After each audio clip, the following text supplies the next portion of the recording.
Okay. Is there like a countdown or what's going on? Am I gonna hear the song, or are you gonna play? Are you gonna put the song in afterwards, or? Yeah, I gotta redo the tune. Okay, cool. So let's have a makeshift little diddly diddly dee dee dee dee dee dee dee dee dee dee Does dee. sound like an '80s Saturday morning wrestling show. Awesome, man. Awesome. Welcome to the Bros Before Elbows podcast. I am your host. Wait, is this really recording right now? Straight up, dude. Okay, This is your host, sorry. Anthony.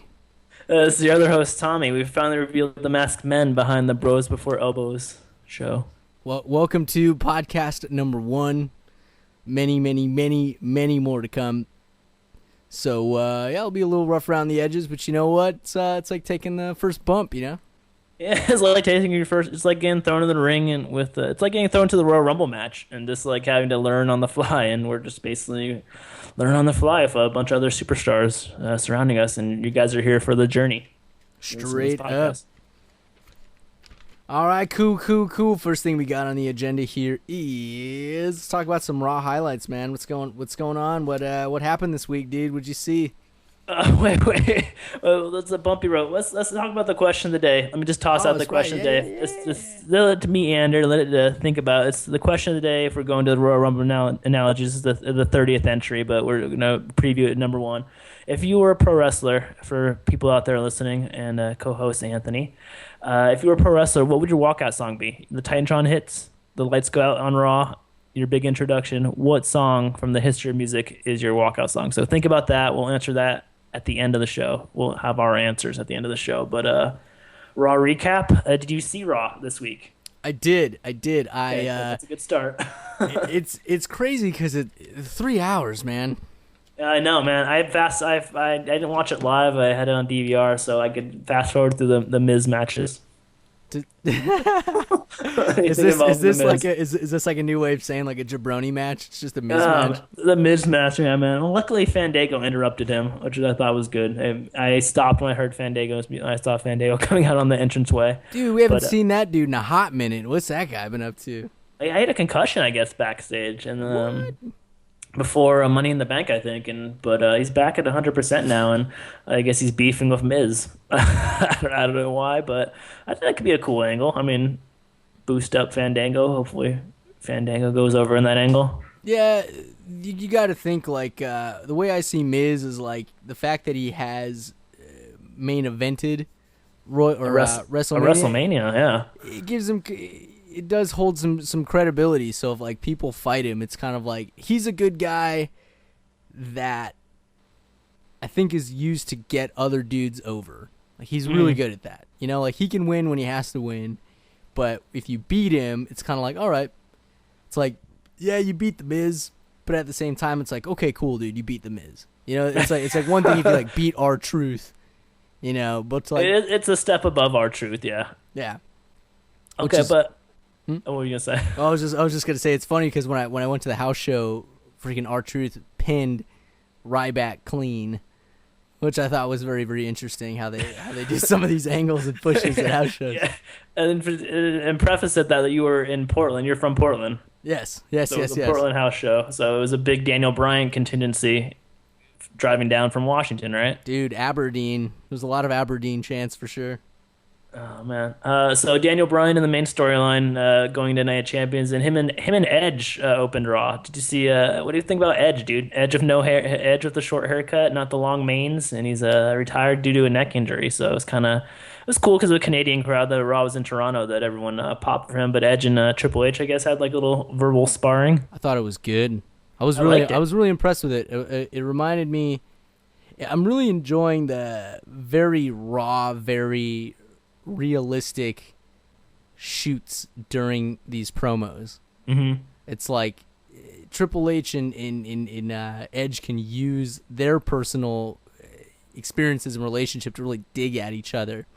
You know what I mean? Yeah, I forget what Triple H said, but he basically made a remark about like how like Edge could say whatever he wants, but nobody can touch him. Like no one's gonna touch him in that ring, but outside of the ring, he's he's a cripple, you know, like He said he had a stack of dimes neck, which that's it. I don't know what that means. I dimes the smallest of the coin currency, so I guess that's a diss. But yeah, and he also said he couldn't draw a dime. Like Mm. he was like when he was like main eventing matches with which we both completely missed this era.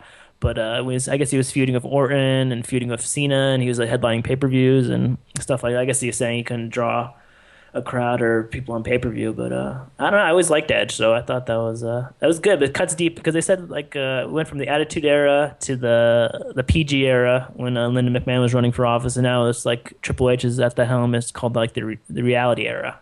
Like it's more like based in reality kind of thing. He's kind of I like that, yeah, and I like that. I like that promo too between Edge and Triple H. They were cutting each other deep, man. It was good though. I was like, ooh, damn, like they went there. dude.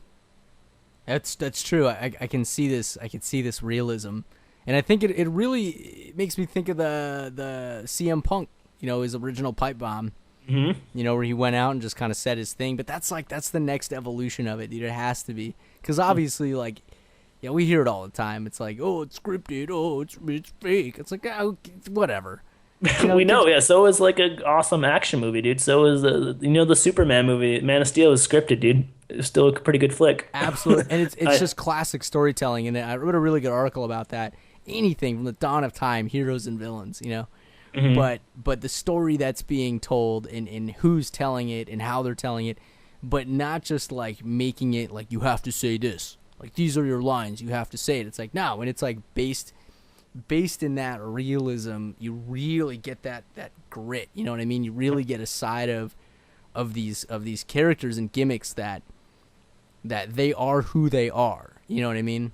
Hmm. And that's CM Punk that's saying that's like kind of like the dawn, the birth of the reality era. That like pipe bomb, and I think it was summer of 2011.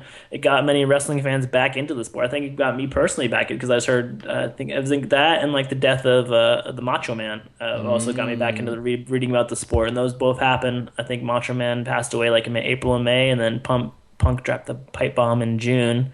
And he won the title at Money in the Bank in July of that year. So that was like a huge year for the WWE and huge years for wrestling. Brought a lot of fans back, and now they're back for good. And like us two, we're stuck around and checked out with the product they're offering now.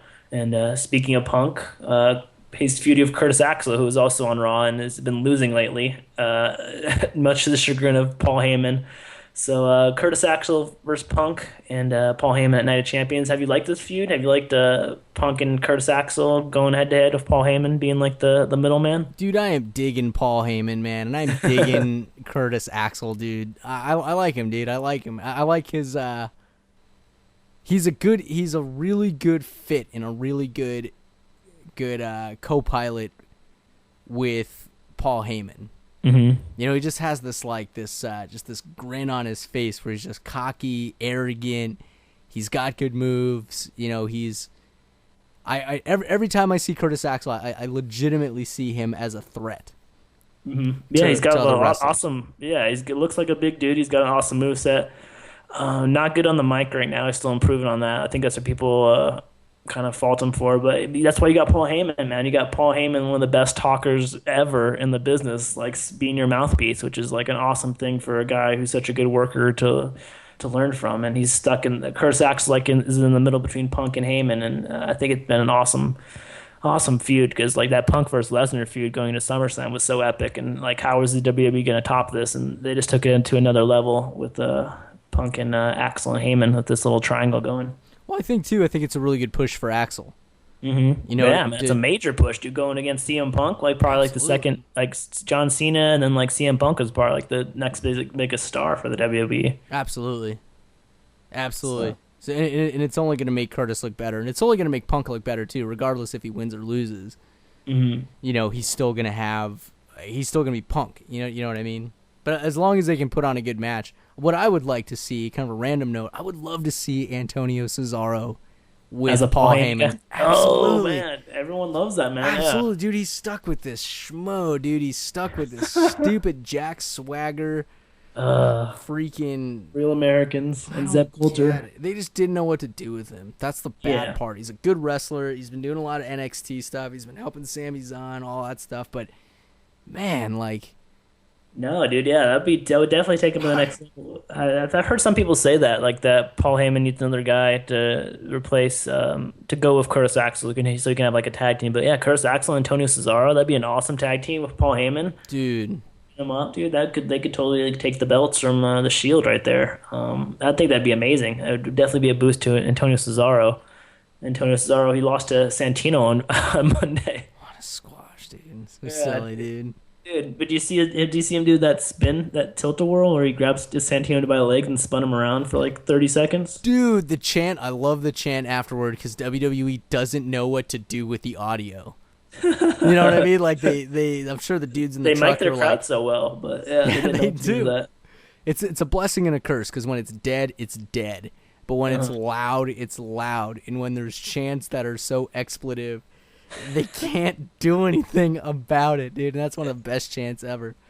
Dude, it Oh was totally man. worthy, dude. He kept going, and he walked away from me. He wasn't even dizzy, dude. It wasn't even dizzy. I don't know how he spun around. He spun around like at least like 30 seconds, maybe like at least 30 Oh rotations, my man. gosh, Just dude. spinning, holding another man up like that, dude. That's insane, dude. That dude's he's got his moves. Antonio Cesaro's moveset is like that dude got a man crush on that dude. This his moveset's so cool. It's like a lot of original moves, and he's like powerful, but he's fast, and he can go up on the top rope too. It's just dude's got a ton of potential, man. He Ton did of that.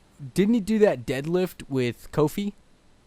I think so. I think it got. I remember one time he did the deadlift, like lifted someone from like outside the ring into the ring, or lifted someone like from the bottom rope over to the ring. Just like, dude, he can carry people like a sack of potatoes, man. It's I like he's think it carrying was his Kofi. groceries. It was on the out. Yeah, I think it was on the apron, the ring apron, and he basically did like a deadlift from the second turnbuckle. That's the stuff. Like that's what I want to see more of. I think that's what really I get the storytelling in the match, but the moves obviously are like your bread and butter. And when you have cool moves, Hmm.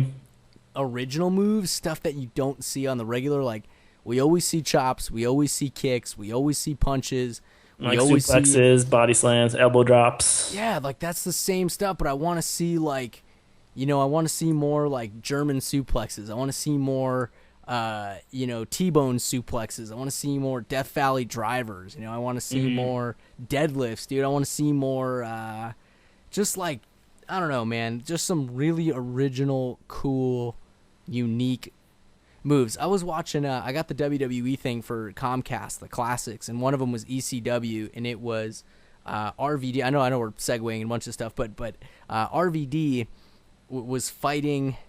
Who was it? It was RVD and Sabu versus Saturn and some other schmo I've never heard of. Hmm. And the match was so awesome, dude. Some of the moves that I saw RVD do, I'm like, why doesn't he do this anymore? Well, he can't do it anymore, but he's so slow compared. Well, if you watch, that's not fair, man. If you watch the old ECW tapes and how fast RVD was compared to like now, that's hard to. That's like man, it's like 15 years ago. But man, yeah, No, RVD, I know, but yeah. I still think there's some stuff, regardless of speed, he could Mhm. still pull off and be like, oh my gosh, dude, like we haven't seen that. You got to give nuggets every now and then. Oh, The spin definitely, move yeah. was a nugget. That was a nugget of pure entertainment, of Dude, pure it came like, out of nowhere, dude. dude. It came out of no. I remember I saw him do it when he was shooting with the Miz. He like they were on the outside. And he picked up Miz by the legs and he just slammed him against like the announce table like twice, like just like dead, like picked him up by the legs like he did Santino and just hit him against the. I'm like, dude, that's so strong, man. That's like such a cool, yeah, like those little nuggets right there of like new moves. Like man, that just makes like a match like man, just totally turns into like a different like I don't know. It's like a I'm adding like a new topping to the pizza that you've had like for 8 straight Fridays. Like, oh man, new topping, new dipping sauce. Yeah, That's just like it's the little things, man. It's the little things that separate pro wrestling that can make a good thing into a great thing. crazy, But crazy. yeah, crazy. No, this is crazy. Gold Dust. So rough segue, but Gold Dust, dude, freaking Gold Dust was on Raw this week, and he was like in the main angle, man. Dude. That was intense. Never really was a Gold Dust fan when he was back in the '90s, and then when he came back in like the 2000s, I wasn't really watching the product too much. But man, I was impressed by how good of a worker he was and how he's just committed to that character, that Dustin Rhodes is committed to that Gold Dust character, man. And it was pretty interesting how they took that little Orton versus the Rhodes family kind of like side story to it. But what do you think of Gold Dust on Monday? At first, I was skeptical because I haven't Hmm. seen Gold Dust in years, dude. Yeah, Like I've seen him. I think he was he was on at the Raw. Like he was at the Rumble when we went to it in Phoenix. Actually, yeah, that's he was like briefly in it. That was pretty cool. which was cool because even then he lasted a very very good chunk of time.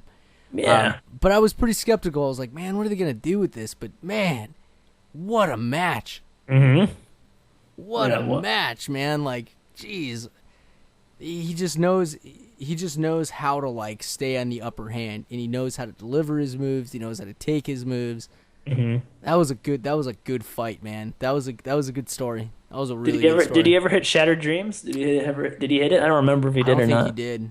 He set it up like twice, but I think Orton got out of it both That was his times. main. That was his main thing, right? He just I kicks into think junk. he kicked to his junk. I think it was like a suplex, like DT kind of thing. It was his like finisher, but he used the Crossroads like as an ode to Oh, that's as right. ode to Cody. He got a 2 count, dude. I hate when they always diss that move. It's so cool. I like how Cody Rhodes does it, and then Goldust caught Randy Orton in it off an RKO, and Randy Orton kicked out of it, dude. And Randy Orton kicked out of the Crossroads 2 weeks ago when he was facing Cody too. Just dissing people's finishers left and right. But if you're the champ, I guess if anyone's going to kick out of it, I guess the champ can kick out of it. I would say this. Yes, yes, absolutely. I agree with that. But I also think it's the responsibility of the ref to do a slower count for finishers, especially if you're going to kick out. Because Hmm. if it's like a 1, 2 kick out, it's like, oh, dude, you had like no time to marinate in the actual finisher. You know what I mean? Yeah. It's like Yeah, it yeah. happened so fast. The count was super fast, and then it just as a fan, you're like, oh man, that totally makes that move look weak. But if Yeah. the ref can just give it that extra little, like a little bit longer, it's just like 1, 2. Oh my gosh, he kicks out. You know what I mean? Like that extra little umph, I feel would add so much more to the move because then it's not just like, all right, dude, you're just gonna hit your finisher and then that's it. Like I'm just gonna kick out real quick, like whatever. Yeah, You know, it was like an elbow up, not like a really good kick. It wasn't like a solid kick. It was like an elbow like up at the last second, but it was still like, oh man, I thought Goldust, dude, if that would have been like a huge upset, I was yeah, like, but I was just a credit to Goldust to making us think that he could win. And that's a credit to him, dude. Coming off the bench, cold. At I don't know when the last time he was on Raw and had a match. I think they said like 5 or 6 years or something, or maybe 3 or 4. But still, dude, he's like in his mid 40s and put on like a 4 or 5 star match of Randy Orton on Raw. that's awesome. Plus, it also, you know, I think a lot of people go into watching these matches with the title holder, thinking like, oh yeah, they're gonna win, whatever, and it's just not like. It's just not going to be exciting because you know it's kind of like you know what's going to happen in a sense, but Orton really put up a fight, dude, and he legitimately looked like he was getting beat up and like Hmm. oh, you could almost feel it in the match where he was like, man, this This isn't going dude's to be tougher than I thought. Yeah, exactly like this isn't a squash, man. This is like, ooh, this is going to be tough, you know, and yeah. that's a good thing. I like seeing that from title holders, and what pisses me off is you never really saw that from Cena unless he was I was just thinking legitimately that. Yeah, injured. You know, it's like, yeah, you know he's gonna rise to the occasion and overcome adversity and climb this mountain and chop it down, whatever. It's like, but there's just no more mystique with him. It's not even like it's almost like you get mad too in a sense at Cena if it's like even if it looks like he's gonna lose and take a beating, it's like still I you don't know know. he's gonna come back with the same like formula of body slam, little 5 knuckle shuffle into Yeah. the attitude adjustment or. Yeah, I feel that when you were saying that. I was thinking of champions. Yeah, Cena was the first one who popped in my mind, but he's off of his elbow for a couple months, so I think it's good to have more fresh faces at the top. But what was I going to say? What I was thinking, you said, well, here's my idea when that match was happening between Goldust. I wanted Daniel Bryan, I'll toss this out there. I wanted Daniel Bryan to come in, interfere, and have the screw with Randy Orton maybe distract him, come down, or come through the crowd and distract Orton and have Goldust win by a roll up or something like that. I get that they wanted Randy Orton to be like an extra big like a-hole, extra big asshole, but by defeating Goldust and Cody Rhodes. But I thought Daniel Bryan could have had a really cool opportunity to come down and screw with Randy Orton in that match and help Goldust out a little bit, but it didn't happen. Well, do you think that would have been cool, or do you like the way that it kind of played out? No, it was definitely it would have taken it would have taken away from Goldust had Daniel Bryan come to the ring. Hmm. So I really think it was appropriate not to have interference. Okay. I thought it was really good because then it really was like Goldust fighting for his brother. Because then if Daniel Bryan came in, then somehow you have to mix Cody Rhodes with Daniel Bryan somehow. You know what I mean? It's like, Hmm. because if that's the case, we're like, okay, Goldust wins, Cody Rhodes comes back. Now Cody Rhodes has to somehow the anchor do something with Daniel Bryan, and it's like, Yeah. you really want to do that and open that door? No, just let the two duke it out, let Goldust fight for, his brother's honor in a legitimate match, like a legitimate fight. There was Hmm. no interference with it. It was just a clean fight. It was a clean, Yeah. good fight. So I'm glad that D-Bry didn't come out and do anything. I just think it would have been too much had he done that. Okay. Yeah, I see that. So next week, Dusty Rhodes is gonna fight Randy Orton. I hope so, dude. That'd be sick. That's the road, Just drop an elbow on him. That'd be awesome. dude. Oh man. So the main event of Raw. Finish up this Raw recap. Daniel Bryan versus Dean Ambrose.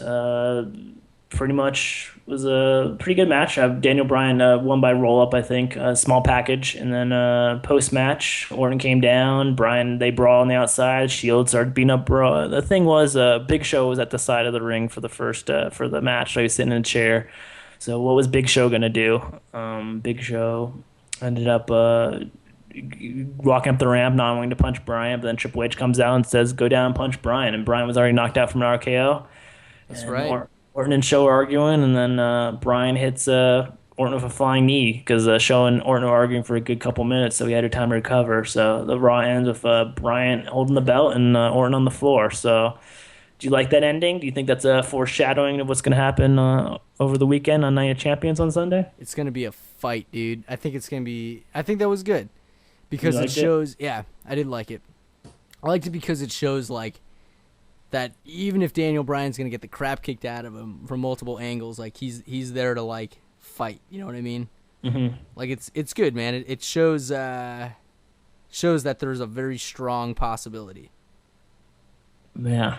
Yeah, I don't know, man. I don't know because I hope he wins, but I don't know, man. Might be saving it for like a bigger pay per view. Like I could see him like winning, maybe like winning on Sunday, but then like Triple H comes out to end the pay per view and says no, overturns the match or something like that, or screws Daniel Bryan over somehow, or I don't know how they're gonna do it. But I could see them letting him. I see him. I think it's more. I think it's like 60-40, 60 being 60% they're gonna screw him, 40% that he wins it. But I don't know. It's gonna be a good. It's gonna be a good fight, dude. Because Randy Orton and Daniel Bryan could both go in the ring and they have good chemistry together. I remember like a month ago they had I think it was a no DQ match on Raw, and Daniel Bryan tapped out Randy Orton with like a kendo stick yes lock. It was pretty cool. Crazy. I just remember the match when Bryan got legitimately hurt. When what happened then? That was I think it was like SmackDown or Raw. It was Orton versus Daniel Bryan, and Daniel Bryan did like some suicide dive or something to the back, and hit Orton. Or no, he missed Orton or something. Basically, like he messed his shoulder up or messed his arm up, and Oh, you're right. Yeah. so it wasn't supposed to happen that way, but he got hurt, and then the ref was like, "Dude, you're not moving right, man. Something's up." And Brian's like, no, man, I'm fine. And then you see him try to go to the top rope, and he's just holding his arm, and he's just getting, you can just tell like something's not right. And then finally, the ref and then the medical guy was just like, no, dude, you shouldn't go on anymore. So they legitimately had to call the match.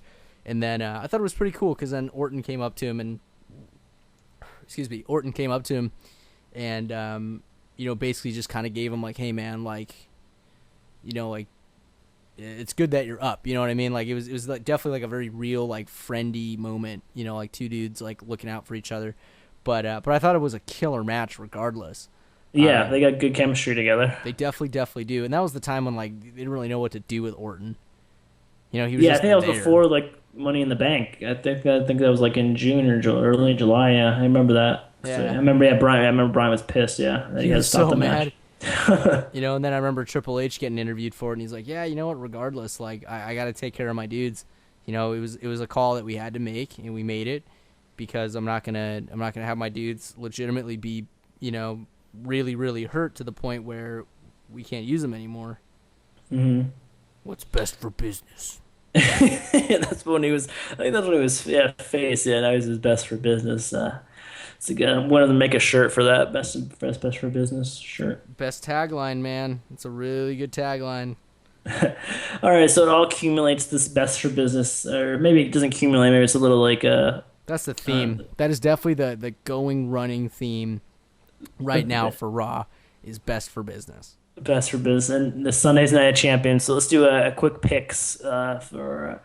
I'm seeing the card right now. So first match is AJ Lee versus Natalia versus Brie Bella versus Naomi for the Divas Championship. Who do you think walks away with the coveted pink Divas title on Sunday? That's a good question. Right? It's definitely Okay, not I'll Natalia. I can tell you definitely. that. I guess Definitely not. I guess she's from the what? She trained with the Hearts. Yeah, she's from the Heart. She's Jim the Anvil Neidhart's daughter. Oh, crazy. Speaking of Jim, dude, I saw some crazy weird interview Oh, okay. with him and Okay, Brad I saw that Taylor. with Bret Hart where he was like Jim Neidhart was totally like Cracked out out, of dude. it. Oh, yeah, he's totally out of it. He was totally. I think he was at a baseball game or something. I don't know, dude. I don't know, he did a keg stand or something before that, but he was on something. Damn. But So okay, I don't think it's gonna be her. I honestly think so Bella or AJ Lee, Brie Bella or AJ Lee, or Naomi for the upset, Funkadactyl. she's actually really good. Yeah, she's got some cool moves. She got a Hurricane Rana and she can move. She's got that giant booty bump. Yeah. Dang. I'm gonna say Brie Bella, dude. I really think they're gonna pass it to her. Have you checked out the show Total Divas yet at all? No, No. no, no, I'm Uh, not.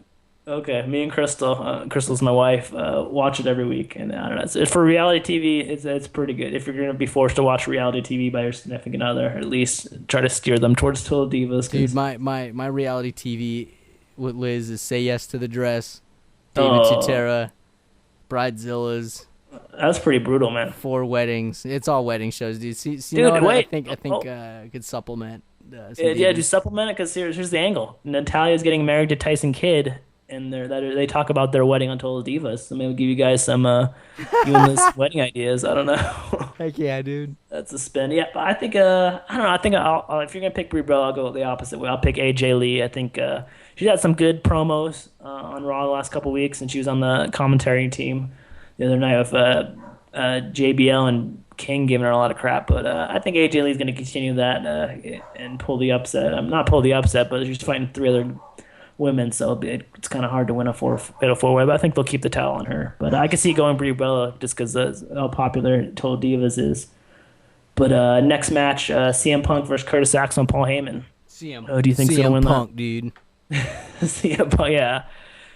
CM Punk. I agree. I think Paul Heyman's got to get his comeuppance. Dude, And next match, World Heavyweight Championship. Alberto Del Rio versus Rob Van Dam. Who do you think's gonna win? RVD all the way, dude. Give it to RVD. What a major Really? push, dude. Why not? Why not, dude? Why not? He's been very good since he came back from TNA. He's like looks like a new. He got some like from the Fountain of Youth or something, man. Completely rejuvenated since he came back to W. Absolutely. Absolutely, dude. Give it to RVD, man. Like that title, dude, needs Something, it yeah. needs something, dude. And I just feel like ADR having it for as long as he had. I mean, honestly, dude, it'd be so rad if freaking Dolph Ziggler still had possession of the title, dude. I don't know why they punked him, but they punked him, whatever. But He got a concussion. I know that was part of it. yeah, But yeah, that's. but I could see this. I'm done with ADR having the belt. It's not doing the title any good. I really Great. don't think so. It's just they have to give it to somebody. He's like he's a good enough guy to keep the title, but give it to somebody that has like a legitimate pop, dude, a legitimate like standing. Like that's what I think. That's what I really think titles need. They need somebody that's actually like, somebody like worthy of actually holding the title, not just like, yeah, just give it to whoever and then they just hold it and then whatever. It's just the decoration that they have. RVD to me can maintain the title. He can defend the title. He is mic skills or whatever. But no, man, like I could see RVD beefing with Dolph Ziggler way better than I could see Dolph Ziggler beefing with ADR. Yeah, that's true. That's true. I like it both ways. Man, I just thought of a RVD. How about an RVD versus RVD wins the title on Sunday? How about he feuds with Curtis Axel? Paul Heyman in the middle. That'd be pretty cool, right? Because Curtis Axel's a heel, RVD's a face. That could work. Yeah, but I think, man, here's what I don't want to see. With Paul Heyman. What? You'd love to see RVD with Paul Heyman? Do it, dude. I would love to see it only because Paul Heyman and RVD, dude. It's tough because people, Heyman's such a good heel and people love to cheer RVD. That's the only problem. But yeah, that would be so sweet. Yeah. But yeah, I think, man, you turned me on that. I was gonna pick ADR, but I think you're right. The world heavyweight title needs a new holder. Needs someone to take it in a different direction. So RVD for the win on that, new champion. And final main event, WWE Championship. Orton or Bryan? Who do you think's gonna? What's your prediction? Something funny's gonna happen, dude. Something funny always happens.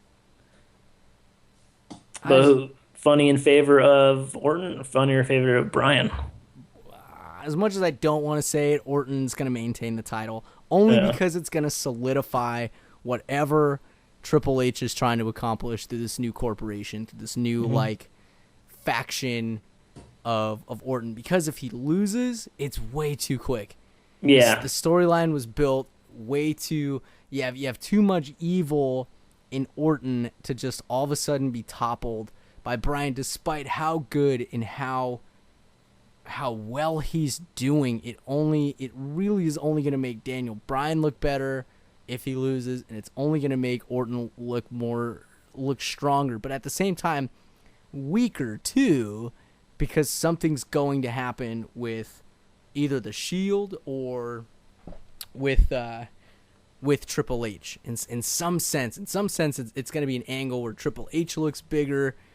Orton may look a little bit weaker because he can only rely on the power of Triple H and the Shield, and it's only going to make Bryan look even better because he's going to put up a hell of a fight that even if he loses, you're still going to love him. You know what I mean? He's still going to have that power. I don't think they can give it to him right away. I just don't think it's going to happen. Yeah, I agree. The WWE wants them to chase it a little more. It make the payoff a lot sweeter if Orton wins on a Sunday. But two questions: do you think Big Show interferes on Sunday? Rumor has it, and I don't know where I heard this, so I could just totally be pulling this out of my butt. But you pulled Big Show out of your butt, dude. I'm thinking Big Show turns evil, dude. I'm thinking that'd be so bad. Gosh, no, he's gonna become a puppet, dude. He's gonna be a puppet, dude. That's what's gonna happen. They've set him up that way. They set him up. I think he works better as heel anyway. But man, that'd be so bad after. I think he's gonna become a mute. I really think so. I'm taking this in a weird direction, but I really think he's going to be like, he's not going to speak. He's just going to be just a giant, dude, just an ogre. He's just going to be a pit bull, dude. Triple H is going to order him around because he can. And pretty much like Show has and that's kind of a good angle for Show too, because it kind of makes him, it's going to put him in a position where it's like, dude, we just need you for your strength. Like, you don't need to speak. You just need to do your job. You just need to knock this dude out. You just need to take care of the dirty work. Like, we're going to put you in this position, so you have to do these things. You know what I mean? And he's going to hate it. He's going to resent it. And then his big shining moment's going to be when he either knocks out Triple H and these are just outlandish predictions that I've got, but, but I could really he knocks out a baby? Oh, my God. That'd be an outlandish prediction. Oh, what a heel move. What an asshole. To tell you the truth, it would be cool, but they can never do it, but have a bunch of plants in the audience where just Show to start to knock it out, random fools. left and right.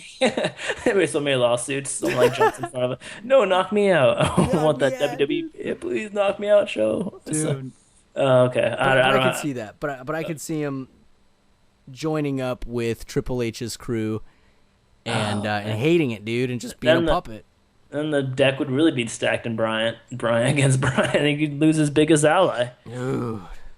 Okay. But Well, that's so even better. You know what I mean? Like yeah. if Triple H is really out to get Daniel Bryan, if he's really out to punk this kid, he's gonna take his best friend. He's gonna Frankenstein him, dude. He's gonna destroy everything around Bryan except Bryan. Hmm. You know, he's gonna let Bryan destroy himself. I think is what's gonna wind up happening. Like he's just gonna keep doing stuff. He's gonna find out what Bryan likes, what he loves, what he does, and he's just gonna destroy that around him, just like mentally caving him in. He's gonna kick over like a bottle of V8 juice. No, I was gonna Break drink this that. celery in half. I'm letting these organic vegetables spoil Daniel Bryan. Punch that cauliflower. Ah. Oh, what an asshole moves by Triple H. What a heel. What a heel. How much time do we got left? What's the recording mark at? It's a weird number. That's weird. It's not even. 1,805. Okay. Wow, we've been on the air for 1,805 minutes. All right, let's okay. Well, We started the cast at, let's see, our Skype call has been an hour and 19 15 minutes. minutes, We yeah. started at like 50 minutes. Okay, so we went on the WWE for like a half hour. Okay, so we're kind of pretty much on schedule then. Cool. So half hour to go. I'm gonna Jim set a Ross. timer. Yeah, like another half hour to go. So Jim Ross retired, supposedly, allegedly retired this week. So they say. It's crazy, man. That's crazy. Jim Ross, after like 20 years with the WWE, so many WrestleMania, so many famous calls, he retired this week. And then like I heard people reporting, I think Wrestling Observer, Figure Four Weekly, or one of the, I think this is the same site or whatever, that he was actually fired by Vince McMahon. He was forced to retire. So What? I don't know yeah, that's what I heard. The truth, rumor. The rumor was that because I don't know if you ever saw this panel, but it was like for SummerSlam and in the W2K14 video game, they did a panel, like a panel where they posted on YouTube an hour-long panel of who was on the panel: Dolph Ziggler, Daniel Bryan, Rey Mysterio, Paul Heyman, Mick Foley, I think Steve Austin, and Ric Flair were all like on the panel. And it just did Jim Ross was the MC, and he was supposed to be asking questions about the video game and just about the people's careers and about WrestleMania and stuff like that. And I guess he kind of either JR or Ric Flair both showed up like drunk to the panel. And it was supposed to be like for fans and like sponsors and stuff. And people like paid a lot of money to get into it. And it was posted online. If you go check out the video, I think it's on 2K14 or 2K Sports, like a YouTube channel. But he got in trouble for that, and I think that's the rumor, that he was either forced out or he's actually retiring. So I don't know. So I don't know. But check out that panel. It was a really cool panel. Even though JR was kind of like loopy in it and Ric Flair was totally like drunk in it, but it was still it was pretty funny. Some of the stories those guys told. It's like an hour Q&A kind of thing. It's pretty good, but yeah, JR. No more JR at WrestleMania. No more. Dude. So that's kind of great. It's kind of crazy. It definitely is, man. That guy, whatever the situation may be, dude, that guy was awesome, man. I loved his storytelling, man. He still is. He's an amazing writer. He's an amazing journalist. He's an amazing commentator for sure. Mm-hmm. I don't know, man. That's just crazy. I don't know. I think there's so much that happens, you know, within I don't know, dude. I don't know. I think showing up to a freaking, you know, press thing drunk or whatever. Sure, I'm sure worse stuff has happened, but I don't know. For him to be canned like that, I don't know. It probably was one of those you know, decisions where it was like, all right, man, like, hey, this really isn't working. You pretty much have the option to quit before we fire you, you know? Yeah, I mean, hey, he's been on the same company for 20 years, so I mean, it's man. I mean, he's done everything with there. He's announcing, writing. He's been in matches. I mean, he's done everything. So There's nothing to be ashamed of. And then I just saw on Cage Side Seats, I was just clicking through that Jim Ross comments on his retirement from WWE. Basically, he says, other than health issues, my run in the WWE has exceeded my wildest dreams. I was fortunate enough to have a key role in arguably one of the most interesting and compelling eras in our business histories. Says to him, perhaps one day he's going to write a book, he says. And it says, time will tell. Now I've actually time to write my autobiography. It may have many have asked for over the years. For the record, I'm not purchasing a rocking chair, so I'm not going away. It says that in quotation marks. I have many interests and plan on exploring them all. So maybe he was just tired of, being in the business for. Before WWE, he was with WCW and like the NWA and and some South promotions too as well. So maybe he's just gonna try some new stuff, work on his barbecue sauce and book writing and stuff like that. So I can see that. I think that's the best angle to take. Hopefully it wasn't forced out because dude, the guy's a legend, man. He's all the most famous calls I think all the most famous calls in WWE history, either by Jim Ross or Gorilla Monsoon or Vince McMahon. He was all right on the mic. I think he's a better performer than announcer. But I loved his announcing, dude. you love Vince McMahon's Oh my announcing. gosh, Vinny dude. Mac's now. He's kind of he's very serious. He's played the straight guy. Well, he just, he tells you what's happening in the match. He's like, he literally will call out every single move. And I noticed that Jim Ross did that too, and I noticed Joey Styles did it as well too. And that's awesome. Cole. Oh my god, freaking. It's good storytelling. It's not. I'm just gonna throw it out there. I hate Michael Cole. I can't stand his commentary, only because he's not telling the story in the ring. He's more concerned with He gets off track a lot, babbling about stupid stuff, and he's just like, it's just and like, he doesn't dude. really know all the moves as well, what to call a move. I don't. It's just nothing compared to Vince McMahon or Jim Ross or Joey Styles as far as his raw knowledge of wrestling, which is surprising, man. He's been around for 15 years. Man, he's just, to me, Michael Cole could be summed up in this sense, and this is how I think about it. The dude has one word that he's got a couple of phrases, but he always says vintage, which is fine, whatever, cool. You have some type of shtick, but then he also says whatever verb wildly. That's his only descriptive. Really, really just hone in on Michael Cole commentating during any match, and the only vividly descriptive word out of the entire vocabulary of the English language, all he can think of is he swung wildly, or he missed wildly, or vintage wildly. It's like, dude, use another effing word, dude, besides wildly. Come on, dude. And it's just little things like that just piss me off, because it's like you're not trying, because you're trying so hard. Yeah, I don't know.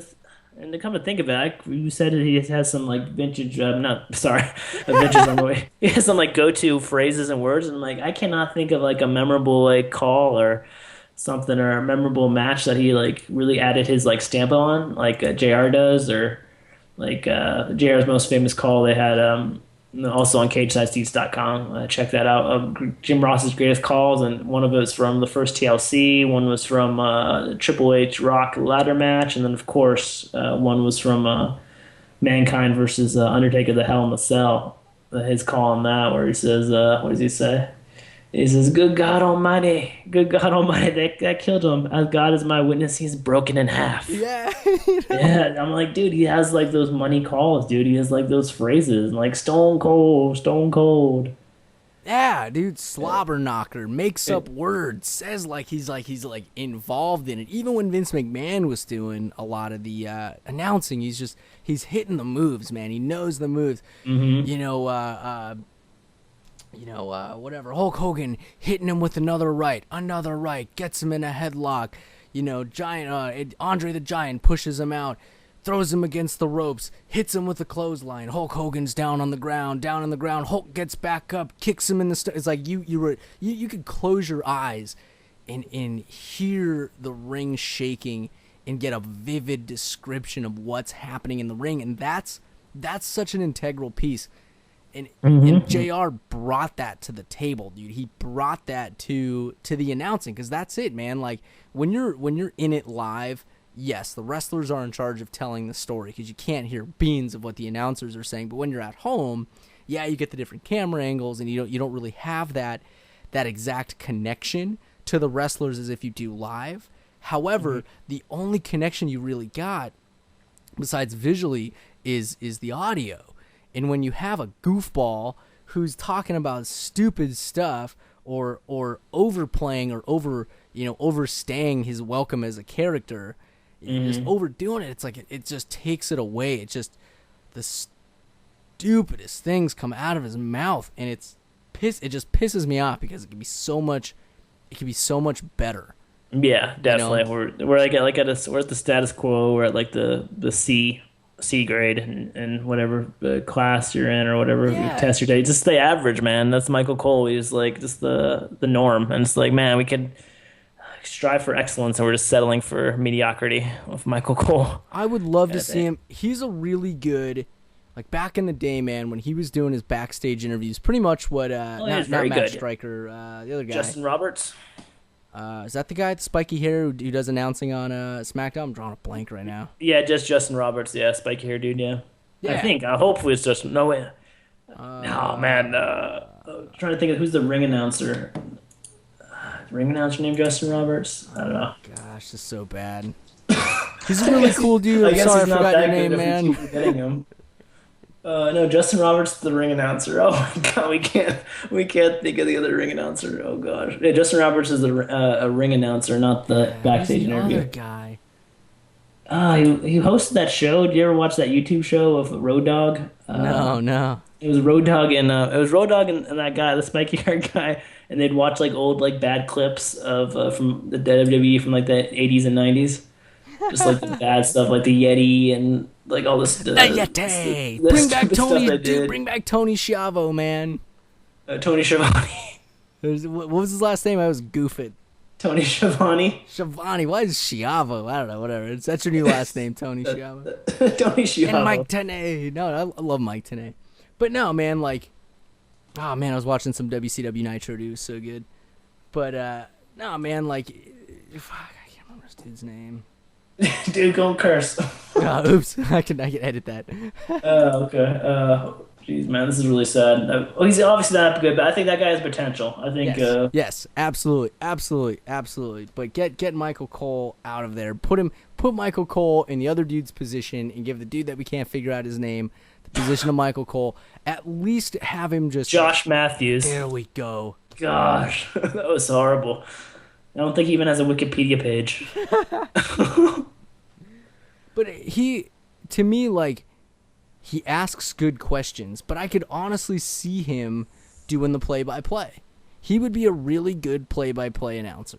Yeah, I think they're grooming him for that role. I mean, they're doing it on SmackDown. I don't think Michael Cole's on SmackDown anymore, is he? Or Michael Goodness. Cole and JBL? But I think, yeah, I'm not a big fan of JBL either. I get it while he's there. I get it. And I he get has why his King moments, is and there. then he fades out. But it's better than King, dude. It's better than Jerry Lawler. I think King's seen better days. Yeah, he's kind of over it. Yeah, I think all the traveling and all the... Yeah, I think he's just kind of, like, become stagnant. And I don't know, man. The classic JR freaking King. Those were And those were the days, yeah. definitely the days, man. Memories. Yeah. Just get lost in a YouTube wormhole of old WWE stuff. You can really hear great Jim Ross calls and the King beside him. Yeah, and speaking of announcers, Segway. dude. Let's jump into TNA real quick. Yeah. Taz. Oh, Taz, the member of Ace and Ace announcers. Speaking of phoning it in, we present Taz. Oh my gosh, that guy! Yeah. I love him, dude. I think he's a great wrestler. I think, but some of the crap that comes out of his mouth, dude, is just I think he's a horrible, man. great guy, but Yeah, awesome, man. Amazing wrestler in DCW. Hurt his neck, I think. I think that's why he had to retire early. But I don't know if announcing, especially not in TNA, is oh, is the thing for him, man. They need the storytelling. They need that, and I get the angle. I get you got the face, Mike Tenay, and then you've Hmm. got Taz as the heel. I thought for a quick moment, for a hot second, when they brought in Ted Kenny or whatever. Well, definitely, if we can't remember Josh Matthews, we're definitely not gonna remember that guy who was on TNA for 3 weeks. But for a hot minute, dude, it was good. He actually brought like a level of talking about the moves, talking about what's happening in the ring, not so much like the talk over talking about the storylines, which is really what Michael Cole does. He was always hashing on the story that's happening versus the story that's happening in the ring, and just talking about that. But for a moment, man, like I really felt like TNA was in the right direction. Then it totally went south and didn't work. But either way, get rid of Taz. Just to have him do something else. Yeah, I mean, I agree. He just, yeah. I think it's Jason Gentry, was that his name? Does that sound familiar? No, Jason maybe. Gentry. No, it was Ted. It was something Kenny. Dick Kenny, oh, Something whatever. Kenny. Whatever. I was trying to look it up on Wikipedia. Yeah, Taz should do something. I mean, something else. I think it's if they whenever they kill the aces and eights angle, maybe it would be a good time to replace Taz. But I don't know when they're ever gonna kill the aces and eights angle. I mean, I don't think they will. And oh come on, they have to, man. I wanted them to What when I went happens, to dude? when I went to Bound for Glory last year in Phoenix. I wanted them to kill it, and they revealed Devon, so it's furthered the aces and eights saga. But now Devon's gone. Who else is gone? Luke Gallows or whatever his name was is gone. Jeez. Doc, yeah, I think Doc was his name. Now they have Nux. They have Nux still, but Dude, he put on a good match, man. I'm really impressed. I told Liz that too. I was like, hey, I haven't seen this dude do a one-on-one, and he legitimately put on a good fight. He has it in him, dude. Nux has got some good stuff. Yeah, Nux and Doc before that go, they were like way better wrestlers, but they kept making Garrett Bischoff and Wes Briscoe two like rookies, two fishes out of water. To me and you doing a podcast, rookies. They kept making them wrestle, and they kept making Knox and Doc like not wrestle. I was like, why is this? Why do they keep making Garrett Bischoff and Wes I'm Briscoe not a too? fan Like of Bischoff, dude. I don't like his face. I don't like his. Did you hear? Speaking completely off track again. Do you hear like back in the day, like Vince McMahon said that about Christian? He said, "I don't like his face," and they wanted to do an angle where like every time Christian appeared on TV, there was a blue dot over his face. Are you serious? They wanted Vince. That was Vince McMahon's idea. Thankfully, the writers shot him down. Oh Like, my yeah, can we put it? gosh. I don't like that guy's. I like him. He's like, I like the way he works. I like his ring entrance. I like his persona. I like his mic skills are good, but I just don't like that guy's face. To tell you the truth, Can we I do kind something of about share his that with face? So Vince. like give him a mask. Like, no, not give him a mask. Then people won't know who he was. Like, can you just put like a blue dot on him or like a blur him out or something every time he's on TV? This is like one of those crazy like Vince McMahon rumors because that dude's a wild man, and that was one of his ideas. I just don't my like his gosh. face. We can show his face to the public if you're going to the show, but if you're watching it, we really don't want you to see this guy's face. That would be our boss. that would be really funny, dude. I honestly think Vince McMahon, when you hear this podcast, please do that as a gimmick for somebody. Do that for Sami Zayn when he debuts, and then reveal him as El Generico. Just I don't know. anybody, just blur out their face every time they're on TV, because that's gonna bring a level. It's either gonna be one or two things. It's either gonna piss a lot of people off because they're like, "Why are they doing this?" But it's also gonna bring a level of like, this is actually really entertaining. That I have no idea what this dude looks like. He's just blurred out all the time. It might be good for like a week. It's gonna be people throwing the remotes and stuff. I can see that really. It's on paper it could be a cool idea, but in practice, I don't know. It could piss a lot of people off, and I just think it'd be hilarious. that'd be the ultimate like trolling by the Oh my WB. God. Oh gosh, We just don't like your face, dude. I'm sorry. There's just something about it. But no, I feel the same way. Christian's got that face where I'm just like, I just want to punch you in the face, dude. I just don't know. like Garrett Bischoff, like everyone in Aces and Eights, but yeah, TNA. I guess they're ready for Bound for Glory next month in San Diego. That's gonna be huge. That's gonna be good. I'm excited, man. I'm excited, and it's also good because it's not Like, they have their key players, dude. They got, Jeff Hardy as their key player. They got Sting as their key player. But they're doing other things with them. They're really giving the spotlight to Magnus. They're really giving the spotlight to Austin Aries again. Bully Ray is amazing on the mic. Hands down, amazing. Dude, he's on the amazing best, man. He's especially as a heel, dude. Even as a face, he was pretty good. Even he was siding with Hogan and married to Brooke. I mean, even as a face, he was doing pretty good before he turned heel. Yeah, I never thought he'd be able to do it because I've always seen him as an evil dude. Mm-hmm. But he, dang man, AJ Styles too getting a push. AJ Styles back to the phenomenal one. He's no longer the lone wolf. Yeah, man, he had his pipe bomb too. Dude, that was not a pipe bomb, dude. That was like a firecracker. That was one of those, he had his toot. It was like one of those like little poppers. It was not a pipe bomb. We had a little popper to get like 20 a pack. But yeah, I don't know, man. He's good, man. I love seeing him work in the ring, dude. Put him in any match, and you can go with anyone, dude. He's another guy who always like throws in like a new move, or he's got like the Pele kick. He's got like the Styles Clash, and he's another dude. I love his moveset, but not so good on the mic, but awesome on the ring. Absolutely, that's what I really enjoy about TNA. Ultimately, is I love their gimmicks because they give so much control to the actual wrestlers. Mm-hmm. Especially with Christopher Daniels. People in the audience chanting awesome, Appletini. You know what I mean? Like, this guy is like playing up his character, and I really enjoy watching him. I never really thought I'd give two hoots about this dude, but he's proved himself. He's stayed so true to his character. But these dudes put on exceptional shows. These dudes put on amazing moves.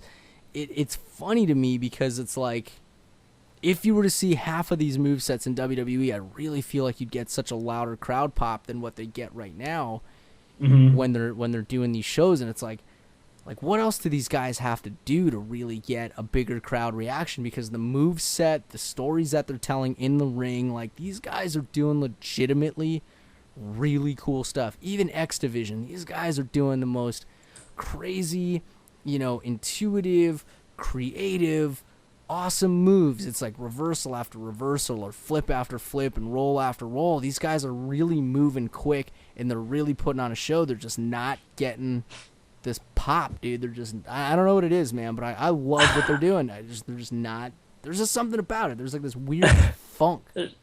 I think another part of it is I was just looking up their Wikipedia page is that their roster is like really like thin right now. I mean, they've cut a lot of people. They only got they don't have many people. I'm trying to count it, but it looks like under like maybe 25 or 30, maybe less. It seems like they keep feuding with the same people over and over again, and I think they just need some new blood. And like two of the people on their Wikipedia page under their talent is Tito Ortiz and Rampage Jackson. I mean, those two dudes don't count. Oh, another is King Mo, who hasn't been on TV for like 9 or 10 months. So that's like 3 guys right there. So I mean, they're like at 20 to 25 guys, and it seems like everyone's feuding with each other. Like it's too much of a rotation of like Christopher Daniels versus AJ Styles, and you can only do it so many times. And James Storm and Bobby Roode, and I mean, they're all good guys in the ring, and Austin Aries is amazing on the ring and in the mic. But it seems like they're all doing like they're always feuding with each other, and it's just like I wish they had some new blood. I wish I don't know what they could do to do that, to rectify that, but I think that's a part of it. I really thought gut check was the way to do it, but yeah. But obviously with the financial wonkiness they're in. Yeah, no more Bruce Pitcher, no more D'Lo Brown, no more Joey Ryan, no more Matt Morgan. Tara was a great women's wrestler. She's gone. Taylor Hendricks is gone. The chick that won. Yeah, she won gut check. Dude, Christian York, he's gone. Yeah.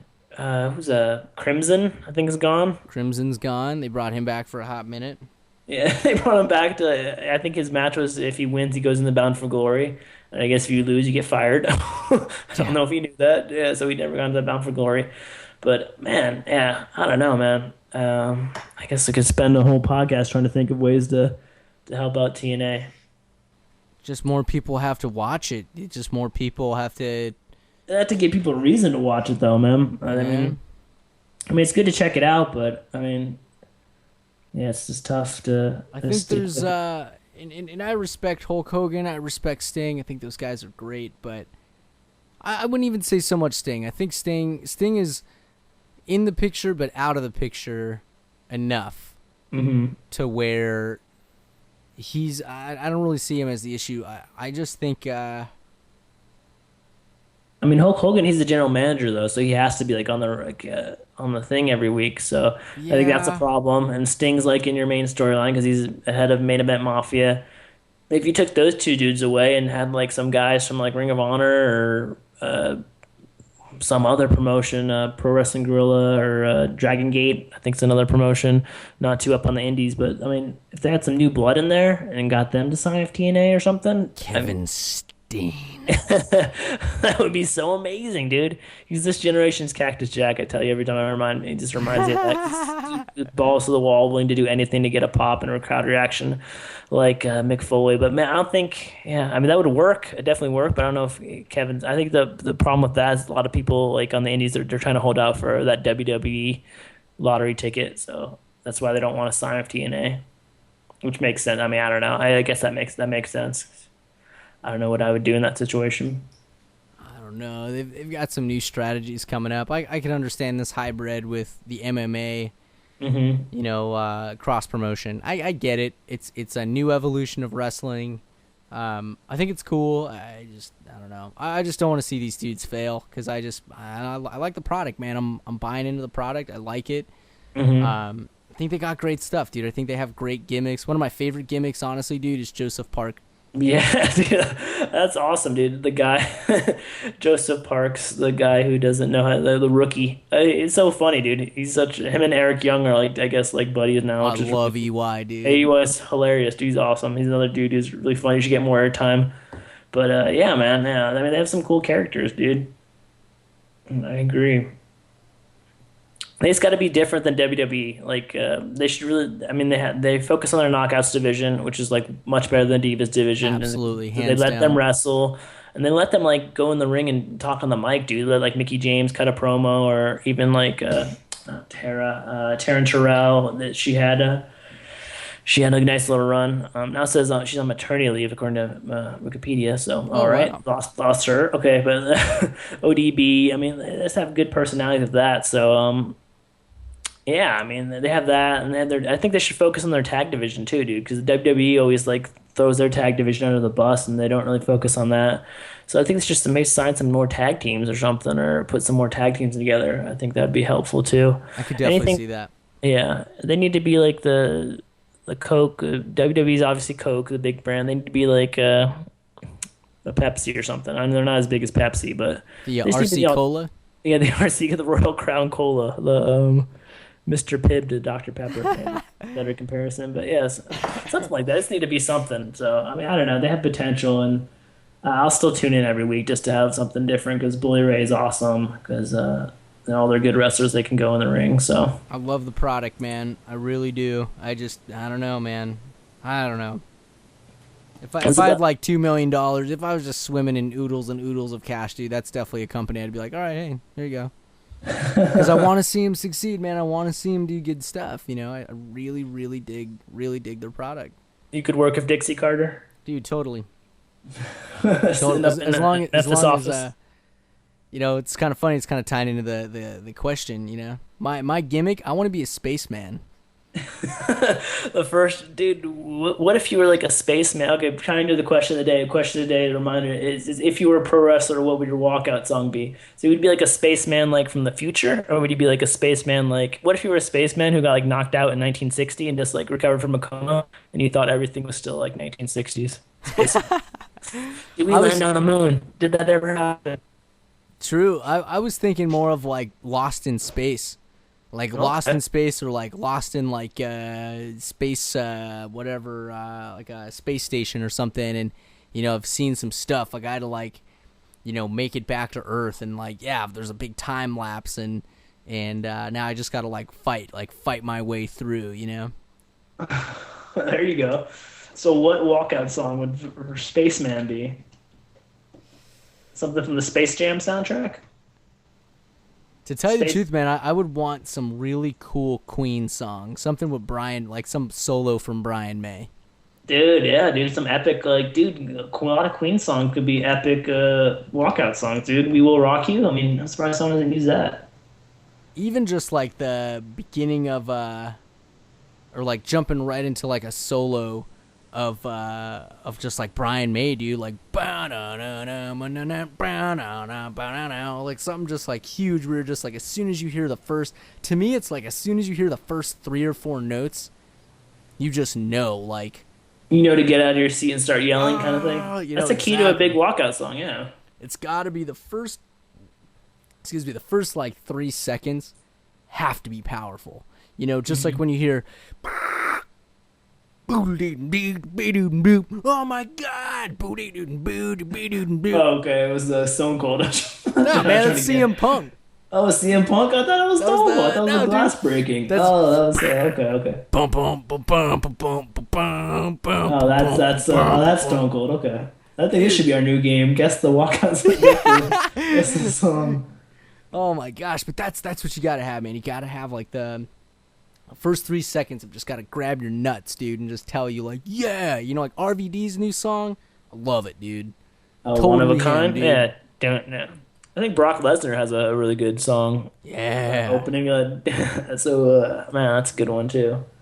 Even Daniel Bryan, I think, because you know it's him. It's like it plays really loud in the speakers too. It's key. I hear voices in my head. And that's the other end of the spectrum. I I don't hate know. that Yeah. song. I really freaking hate that song. It's a good heel song, dude. I 'Cause you hear hate when he- voices in my head. They come to me. They eat my bread. They come to me. I thought you were just transitioning into Temple for the Dog. I don't mind eating bread. Can you take me higher? Oh god, that'd be a horrible walkout song. I Creed. hear voices in my It's very head. similar, dude. I wonder how long he's had that walkout song, man. But yeah, it's that. Yeah, I don't want to it's hear pretty voices in grating. your head, dude. I want to hear something cool. I hear Uh, voices in my head. Okay. Oh man, that has to be stuck with me the rest of the night. Before I was thinking, okay, I don't know, Soundgarden, Rusty Cage. Have you heard that song? In my rusty Dude, cage. dude, the freaking intro to it, dude. The guitar, man. The freaking guitar, dude. The beginning is amazing. I I'm love that. down. All right, some grunge, dude. Some grunge going back. I think that popped in. I was trying to think of something from like I wanted to think of something like female vocals because like no one comes out to female vocals, but I couldn't really I don't know, maybe something from the Yeah Yeah Yeahs maybe. I want something harder than that, but I don't know because no one comes out to female vocals except if you're a chick. So I think if you're a guy and you Light come out it to up. female.